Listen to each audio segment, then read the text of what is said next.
I'm not at liberty to discuss that. I do want to say that our stunt coordinator, Marcos Roundway, came to me at one point and he said, "You see, Don just rolled into the room and fired off all those shots, missed all those things, and the guys fell, and then he went exactly where he was supposed to go." I said, "Yeah, what are you getting at?" He goes, "Nothing." The future, as usual, is uncertain, and I think the great thing is that, we never could have known what and who was going to come together for the third Iron Man, and usually the third of anything, struggles to even meet the first two, let alone the first one. So in all earnestness, things are very much in flux right now, and Marvel has their plans, and we're all living and growing, and we'll see what happens.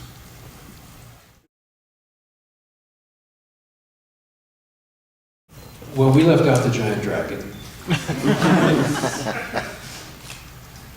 I know there's additional footage. I think Marvel would like to keep an element of surprise about that. So when the inevitable versions of it feed back to us, you'll see exactly what it involved. But for the moment, I don't think we're allowed to talk about it. Yeah, the Chinese version will be an interesting surprise. We do know that there's additional footage that will be available in that version, which I'm sure will filter back here.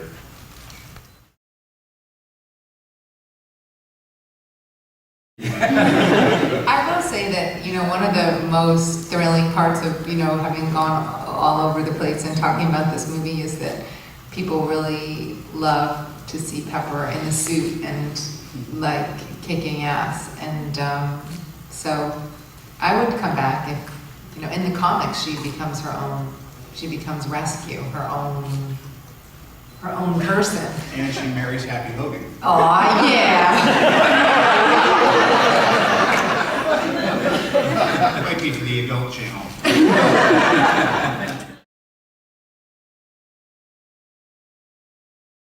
Well, it just sort of evolved, oddly enough, in Iron Man 3, because I resisted it. It was Drew who taught me into it eventually. If I was going to go see a Shane Black Iron Man 3 movie, it kind of had to be at Christmas. Otherwise. But there's always a reason for it as well. Yeah, there has to be. I think it's a sense of, if you're doing something on an interesting scale that involves an entire universe of characters, one way to unite them is to have them all undergo a common experience, and there's something at Christmas that unites everybody. It's a sort of already sets a stage within the stage, that whatever you are, you're experiencing this world together. And I think that also it just, there's something just pleasing about it to me. Ever since, I did Lethal Weapon back in '87 and we did Christmas, and Joel liked it so much he put Die Hard at Christmas, and that had there was some fun to that. So look, it's not, you don't have to do every film that way. Try to explain it. There's an interesting thing at Christmas as well, of when you're telling a story that's about taking characters apart, it almost has more resonance if you put it at Christmas, and if you're also telling a story about kind of lonelier characters as well, then that loneliness is kind of heightened at Christmas. It's a time of reckoning for a lot of people, where you take stock as to where you've been, how you got to where you are now, and the lonely people are lonelier at Christmas, and you tend to notice things more keenly, more acutely, I think. Plus there was a kind of Christmas carol thing that we wanted to bring in for Tony as well, a certain sense of... Meeting the ghosts of Christmas past, in the sense that Harley is kind of him as a young boy. Just encountering all these different things that come to him almost like a fever dream when he's at his lowest point. I think that was the idea as well. So we've post-justified putting in Christmas pretty roundly there.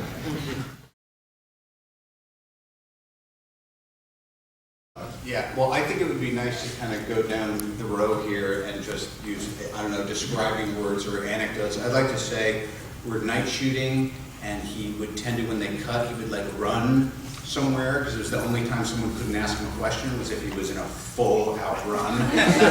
And he ran across the street, and the next thing I knew, he was kind of sitting down on the sidewalk, and there was a cable in front of where we were working, and he had hit it. It's such a clip that it had thrown him on his side, dislocated his This is not a funny story.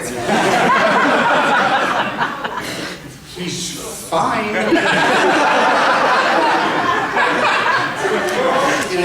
He cracked ribs, and he was all bloody and bruised.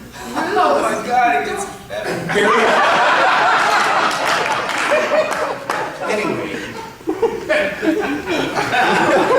You know, by the way, I often forget what you asked. Here's what I was saying. Sir Ben is correct in some way, and I've, tried to be some sort of guiding light.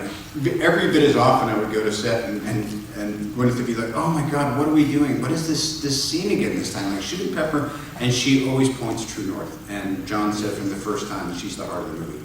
And this time I'd be working with Don, and he'd be like, you know that thing where you say something funny and I say something and then you answer it, we do that? And I go, yeah. He goes, okay, can we not do that in one scene? And I was like, oh yeah, great idea. So there was a lot of give and take. Back to Shane.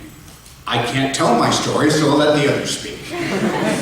She's probably right. The thing is that, at least I can only speak for myself. When I started Iron Man 3, I was very uncomfortable with the fact that John wasn't there directing, and I felt that John cast the movies and he's responsible in part for the Avengers, and it was just I know lives and everyone's busy, but it was just weird that he wasn't there directing. But as we went on, and I really warmed to Shane and his terrible outfits, and he had, he is the most, he is so sharp, he is so smart, and his dialogue was incredible. And I think what we started with on this movie that we didn't start with on the first two films was a really excellent finished screenplay. And I think it really shows in the film. I think, Shane is really super talented, and he brought something, he took it up a notch, which was really difficult to do. So I ended up having an incredible amount of respect for him. I remember him being in one terrible outfit. I don't remember him being in plural outfits. How bad was that one? So bad.